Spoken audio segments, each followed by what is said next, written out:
எப்படி உங்களால பழைய பொய்யான செய்திகளை இப்ப வரைக்கும் பரப்பிக்கிட்டே இருக்க முடியுது? தயவு செஞ்சு அதை நிறுத்துங்க அப்படின்னு வரலட்சுமி சரத்குமார் கோமா சொல்லியிருக்கேன். இந்த போஸ்ட் தான் இப்ப சோசியல் மீடியால பயங்கர வைரலா போயிட்டு இருக்கு. அதுல என்னதான் சொல்லிருக்காங்க அப்படிங்கறத பத்தி இப்ப நம்ம முழுமையா பார்க்கலாம். வரலட்சுமி சரத்குமார பத்தி நிறைய சர்ச்சைக்குரிய விஷயங்கள் இப்போதைக்கு கேள்விப்பட்டு இருக்கிறது பொதுவாவே போயிட்டு இருக்கு. முக்கியமா அவங்களோட கல்யாணத்தை பத்தி நிறைய விஷயங்கள் கேள்விப்பட்டு இருக்கோம். இந்த நிலையில இப்ப அவங்க கோமா போட்டிருக்க இந்த போஸ்ட் சோசியல் மீடியால பயங்கர வைரலா போயிட்டு இருக்கு. அதுல என்ன சொல்லிருக்காங்கன்னா, எங்க அன்பான பத்திரிகையாளர்களே, குறிப்பா சுயமா அறிவிக்கப்பட்ட செய்தித்தளங்கள் மற்றும் உங்கள் கட்டுரைகள், நீங்க ஏன் சில உண்மையான பத்திரிகைகளை செய்திகளை நீங்க தொடங்க கூடாது? உங்க பிரபலங்களோட குறைகளை கூறுறது மட்டும்தான் உங்களுக்கு பெரிய ஒர்க்கா? நாங்க நடிக்கிறோம், மக்களை மகிழ்விக்கிறோம், எங்க வேலையை நாங்க கரெக்டா செய்யறோம். அது மட்டும் இல்லாம உங்களை சந்தோஷமா வச்சுக்கிறத மட்டும் தான் முயற்சிக்கிட்டு இருக்கோம். அப்படி இருக்க நிலையில நீங்க மட்டும் ஏன் உங்க வேலையை செய்யாம இருக்கீங்க? உண்மையா சொல்லணும்னா நீங்க கவனம் செலுத்தக்கூடிய 1000 தீராத சிக்கல்கள் இன்னைக்கு இருக்கு. நாங்க அமைதியா இருக்கோம் அப்படிங்கறதுனால எங்க பலவீனத்தை அடையாளமா எடுத்துக்காதீங்க. அது மட்டும் இல்லாம இந்த பொய்யான குப்பையான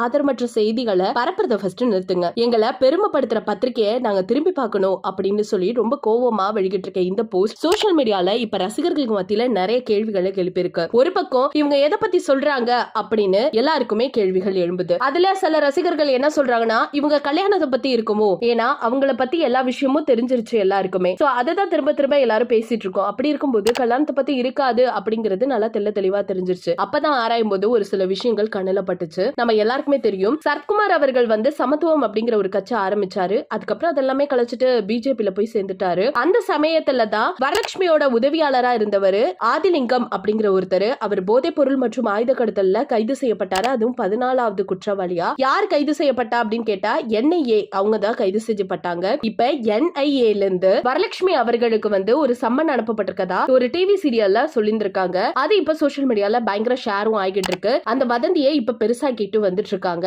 அத பத்தி தெளிவுரையா சொல்றதுக்காக தான் இப்ப இந்த மாதிரி நடந்திருக்கு. ஏன்னா NIA இருந்து எந்த சம்மனுமே வரலட்சுமி அவர்களுக்கு அனுப்பப்படலையாமா. இன்னும் சொல்ல போனோம் அப்படின்னு கேட்டா, அவர் கைது செய்யும் பொழுதே அது எல்லாத்துக்குமே பயங்கரமா விளக்கம் கொடுத்திருந்தாங்க வரலட்சுமி அவர்கள். அதுல என்ன சொல்லியிருந்தாங்கன்னா, 3 வருஷம் என்கிட்ட ஃப்ரீலான்சரா ஒர்க் பண்ணாரு, நிறைய பேர் என் கூட ஒர்க் பண்ணிருக்காங்க, யாருமே இப்பெல்லாம் பண்ணல, அவர் கைது செஞ்சுட்டாங்க அப்படின்னு நினைக்கும் பொழுது எனக்கே ரொம்ப ஷாக்கா இருந்துச்சு. இப்ப வரைக்குமே அந்த நியூஸ் எனக்கு அதிர்ச்சி ஊட்டிக்கிட்டு தான் இருக்கு. அப்படி இருக்க நிலைமையில இந்த விஷயத்தை எப்படி என்னை சம்பந்தப்படுத்தி பேசுறாங்க? இன்னும் சொல்ல போனோம்னா, எந்த நேரத்துல வேணாலும் என்னைய ஆஜராக சொல்லி இந்த விஷயமா பேசணும் அப்படின்னு கவர்மெண்ட் சொன்னா கண்டிப்பா நான் அதை செயல்படுத்துவேன், அவங்களுக்கு ஒத்துழைப்பு கொடுப்பேன் அப்படின்னு ரொம்ப கிளியர் அண்ட் கட்டா சொல்லியிருந்தாங்க. இப்ப ரீசெண்டா இந்த விஷயம் பொய்யான தகவலா இப்ப வதந்தியா பரவிட்டு இருக்கதை பார்த்தோன்னே அவங்களுக்கு பயங்கர கோவமாய் தான் இந்த ஒரு போஸ்ட் போட்டிருக்காங்க அப்படின்னு தெரிய வந்துச்சு. இதை பத்தி மக்களான நீங்க உங்களோட கருத்துக்களை மறக்காம ஷேர் பண்ணிக்கோங்க. இது போல பல அப்டேட்ஸ் தெரிஞ்சுக்க நம்ம சேனலை சப்ஸ்கிரைப் பண்ணி வச்சுக்கோங்க.